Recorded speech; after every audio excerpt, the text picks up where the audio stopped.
Today, the controversy over President Trump and the Epstein files deepens. EU leaders meet with China in the shadow of trade deals with the US. And Tesla says cheaper cars are coming after a dismal earnings report.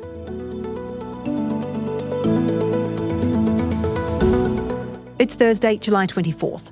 This is Reuters World News, bringing you everything you need to know from the front lines in 10 minutes every weekday. I'm Kim Fennell in Whanganui, New Zealand.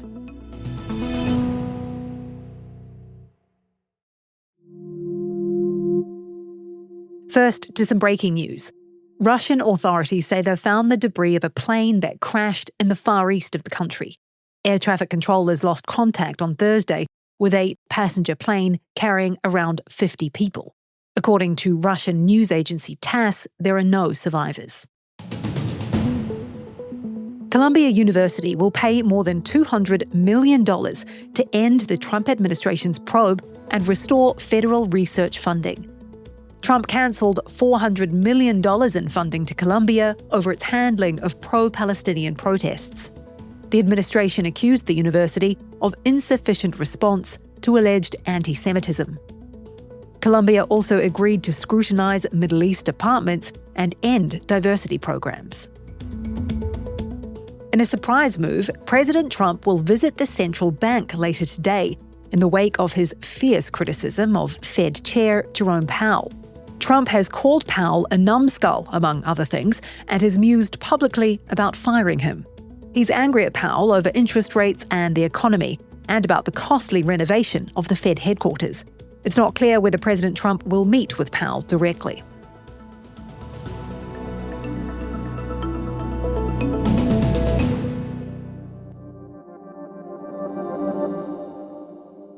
US President Donald Trump knows his name is in the Epstein files. That's according to a Wall Street Journal report.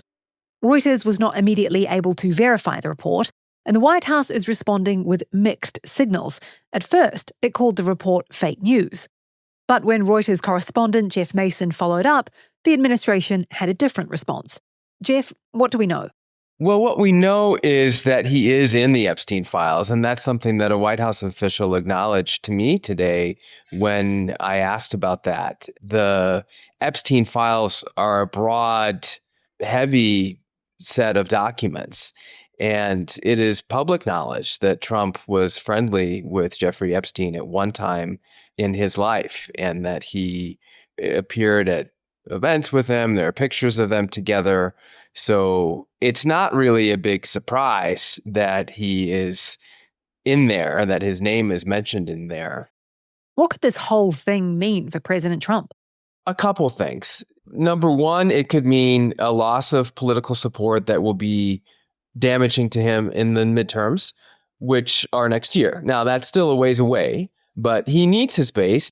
And the fact that he is facing criticism by allies such as Marjorie Taylor Greene, of all people, someone who is a huge MAGA supporter and President Trump supporter, is very significant because it suggests that she is worried and others perhaps are worried about their own political futures or President Trump's political future. What is interesting is that this is not a story that is being driven by his opponents. It's being driven by his people. And it's being driven by the voters who put him into office. Reuters has discovered Chinese-made engines are being covertly shipped to Russia to power drones in its war with Ukraine. The engines are being labelled as industrial refrigeration to avoid detection in the wake of Western sanctions.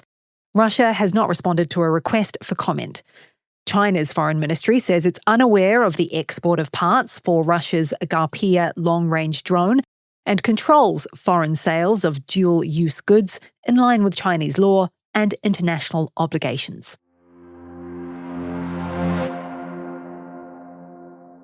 US President Donald Trump announcing that Washington is nearing a trade deal with both Beijing and the EU.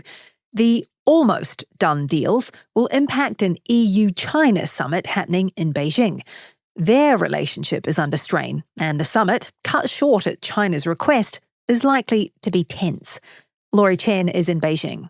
So at today's summit in Beijing, EU leaders Ursula von der Leyen and Antonio Costa planning to raise a bunch of very difficult issues with the Chinese, including China's support for Russia in the Ukraine war, the huge trade imbalance, which ballooned to over 305 million euros last year, and also issues of market access and the rare earth export controls, which China launched in April that have caused worldwide turmoil in supply chains. How is the US tariff deadline likely to play into things? I think the EU had hoped coming into the summit that they would have already had like a sort of US trade deal lockdown. But it seems like negotiations between the EU and the US are still going into the 11th hour. But it seems like both sides will reach some kind of preemptive trade deal that will cut tariffs down to about 15%. I think they kind of want that to sort of give them leverage, more leverage in their negotiations with China.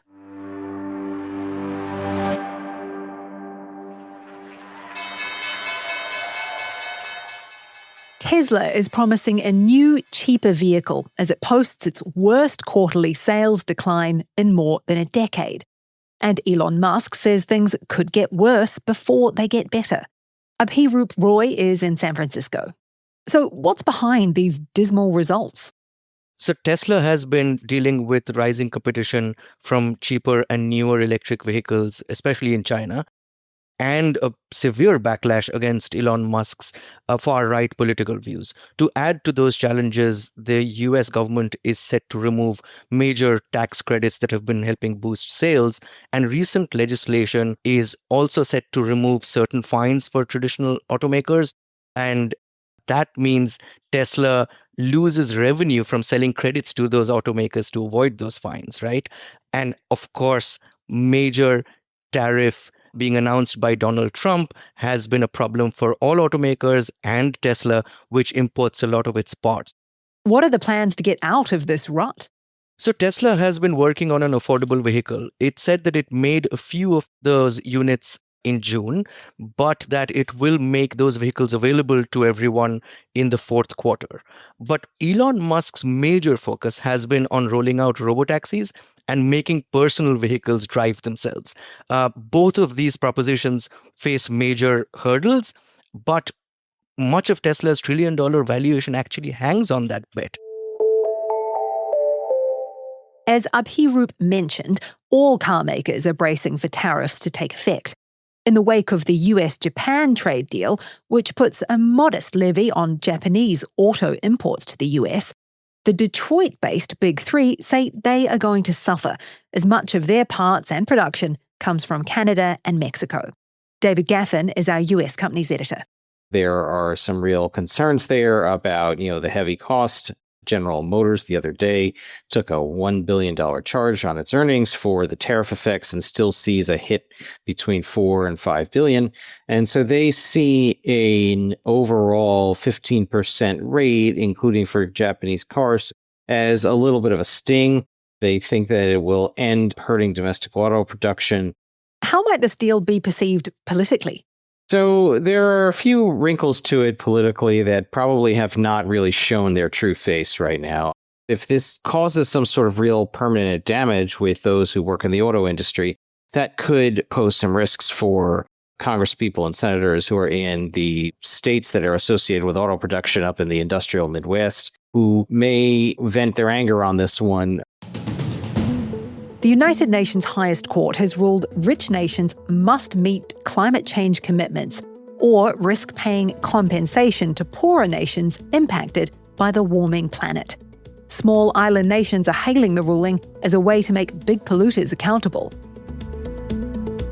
Thailand has bombed Cambodia, its F-16 fighter jets hitting one military target, according to the Thai army. It follows armed clashes along the disputed border this week. Both sides blamed the other for firing first. Thailand recalled its ambassador earlier this week after one of its soldiers was injured in a landmine explosion. Bangkok says the mine was laid recently. Thailand and Cambodia have contested sovereignty at various points along their border for more than a century.